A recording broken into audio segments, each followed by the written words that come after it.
2022 වගේ අවුරුදු නම් එක්ක ඒ ගොඩ දෙනෙක් වරද්දගත් තැනක් තමයි අනිවාර්යයෙන්ම ඔයගොල්ලෝ පොඩ්ඩක් කතා කරන්න හිතුවා මේ දැන් ෆින්ලන්ඩ් සම්බන්ධ සහ ස්වීඩන් වගේ රටවලට අපි අර රැල්ලකට වගේ ළමයි යන්න පටන් ගත්තනේ 2022 වගේ අවුරුදු නම් මේක පොඩ්ඩක් වැඩි වුණා.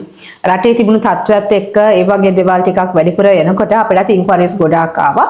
සහ ළමයිනුත් විශාල ප්‍රමාණයක් කැමැත්තෙන් පසු වුණා මේ වගේ රටකට යන්න.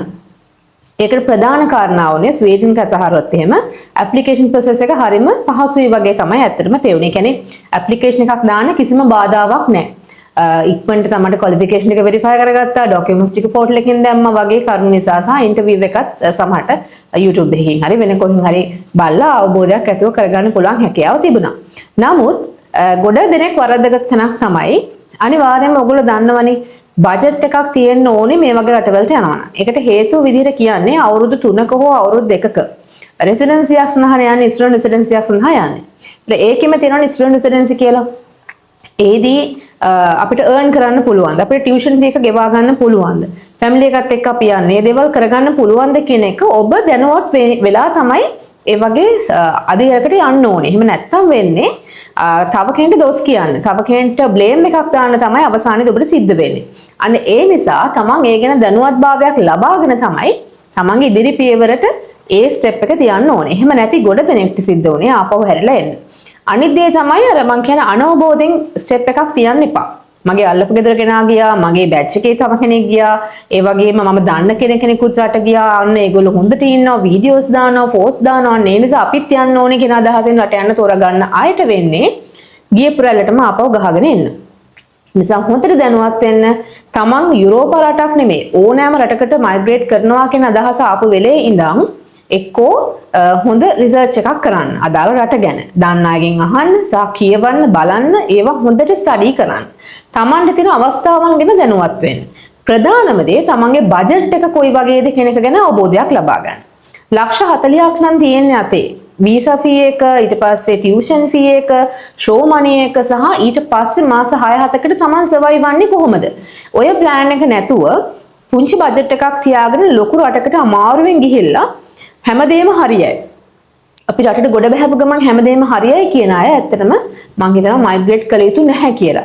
අන්තිමේදී වෙන්නේ තව කෙනෙක්ට දොස් කියන්නේ. එක්කෝ රෙකමන්ඩ් කරපු යාළුවට, එහෙම නැත්නම් රෙකමන්ඩ් කරපු කන්සල්ටන්සි ආයතනයකට. එහෙම නැත්නම් අපිව මේ අමාරුවේ දැම්මා කේකේ තව කෙනෙක්ට දොස් කියන්න තමයි ඔබට සිද්ධ වෙන්නේ. ඒ නැතත් අපි කියනවා වගේ ලොකු පශ්චාත්තාවපයක් ඉතුරු වෙනවා අවසානයේදී සූදානමක් නැතුව රටකට ගියොත්. අන්න ඒසයි කියන්නේ වගකීමක් ඇති දැනකින් වගකීමක් ඇතුව වැඩ කරන්න සහ ඔබට වගකීමක් තියෙනවා තව කෙනෙක්ට තමන්ගේ ප්‍රොෆයිල් එක බාර දුන්නාන් පස්සේ කියන සුරංගනා කතා ටික අහලා විතරක් හිත හදාගන්න නැතුව තමන්ට ඇති වෙන තරම් බජට් එකක් තියනවාද මේ රටට ගිහිල්ලා සර්වයිව් වෙන්න. ජොබ් එකක් හොයාගන්න කාලය, ඊට පස්සේ තමන් ස්ටඩීස් සඳහා ලෑස්ති වෙන යන කාලය, ඊට පස්සේ තමන්ට තව ඩොකියුමන්ටේෂන්ස් වැඩ තියෙනවා. ඒ වගේ ගිහිල්ලා බැංකු account එකක් අරගන්න, තමන්ගේ හෙල්ත් එකේ සිස්ටම් එකට රෙජිස්ටර් වෙන්න, යුනිවර්සිටි වැඩ ටික, යුනිවර්සිටි එකේ සෙමෙස්ටර්ස් වයිස් එකවල එක්සෑම්ස් තියෙනවා. ඒවට රෙඩි වෙන්න ඔය හැමදේටම කාලයක් අවශ්‍යයි. මොකද අපි යන්නේ කිසිම අවබෝධයක් නැතුව අලුත්ම රටකට. ලොකු අවබෝධයක් ගන්නත් ටිකක් ඒ රටට අපි හුරු වෙන්න ඕනේ. ඒ නිසා මේ ගැන ලොකු අවබෝධයක් ඔබ අනිවාර්යයෙන්ම තබා ගැනීම අනිවාර්යයි. එහෙම නැත්තම් වෙන්නේ අර කිව්වා වගේ තව කෙනෙක්ට මුලින් ඉඳන් දොස් කියන්න. අයියෝ මේගොල්ලෝ තමයි මෙහෙම අපිට කිව්වේ කියලා. අපි ළඟට එන ස්ටුඩන්ට්ස්ලා සමහරක් අයට ඒ වගේ නරක අත්දැකීම් තිබුණා. ඉතින් අපි හැමතිස්සෙම කියන්නේ ඒකයි ආයතනයක් විදිහට වගකීමක් ඇතුව.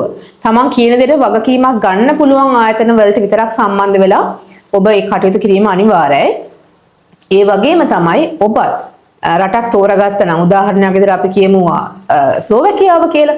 ස්ලෝවැකියාව ගැන කතා කරනවා නම් ඒ රට ගැන තමන් දකින්න කියන හැමදේම විතරක් නෙවෙයි කියවා බලන්න. දැන් අපි ඉන්ටර්නෙට් එකට තියෙන්නේ බොහොම ඇක්සස් පොඩි ප්‍රමාණයකින් අපිට ඕන දෙයක් ටක් ගාලා සර්ච් කරලා හොයාගන්න පුළුවන්. ඒ වගේම ඉන්න තව කෙනෙක්ගෙන් අහන්න පුළුවන්. එක එක්කෙනාගේ අත්දැකීම් එකිනෙකට සාපේක්ෂ වුණත් ඔබට ඔබගේ තියෙන බජට් එකත් එක්ක යම් අවබෝධයක් ලබා ගන්න පුළුවන් මොකද්ද කරන්න ඕනේ කියලා. අන්න ඒ වගකීම ඔබ අනිවාර්යයෙන්ම බාර ගන්න ඕනේ. මොකද හේතුව තව කෙනෙක්ට බ්ලේම් කරන්න ඔයා අවස්ථාවක් තියාගන්න එපා. මොකද මේක ඔයාගේ ජීවිතය. ඒතර ඔයා තමයි දැනගන්න මම රටකට මයිග්‍රේට් කරනවද නැද්ද? එහෙම නැත්නම් මම ලංකාවේ ඉතුරු වැටි කරගෙන ඉන්නවද කියලා. ඒතර ඒ අවබෝධය ඔබට තිබීම අනිවාර්යයි. රටක් තෝරගෙන මම මේ process එක කරනවා කියන අදහස එනවා. ඒ නිසා ප්‍රධානම කාරණාව බජට් එක. අනිවාර්යෙන්ම මේ යන රට ගැන හොඳ ස්ටඩි එකක් කියලා ඒ බජට් එක මට තියෙනවද සර්වයිව් වෙන්න පුළුවන්ද කියන එක Taman දැනන් ඉන්න ඕනි. ඒ වගේම Taman මේ කරන කෝස් එක Tamanට ගැලපෙනවද? ඒකත් හරි වැදගත්. ඒ කියන්නේ දැන් සාමාන්‍ය බිස්නස් ෆීල්ඩ් එකේ කිසිම අවබෝධයක් නැති කෙනෙක් බිස්නස් සම්බන්ධ කෝස් එකකට කරලා ඒ කෝස් එක හරියට කම්ප්ලීට් කරගන්න බැරුව ගියොත් එතනත් ගැටලුවක් වෙනවා. මොකද ස්ටුඩන්ට් රෙසිඩන්ට් පර්මිට් එකට තමයි අපි යන්නේ. ඒ නිසා මේ හැමදේම ඔබගේ සිහියේ තබා ගන්න ඕනේ.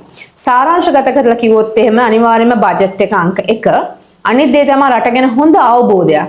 තමයි යන රට ගැන හොඳ අවබෝධයක්. ඒ වගේම තමන් තෝරා ගන්න ස්ටඩි ඔප්ෂන් එක ගැන හොඳ අවබෝධයක්.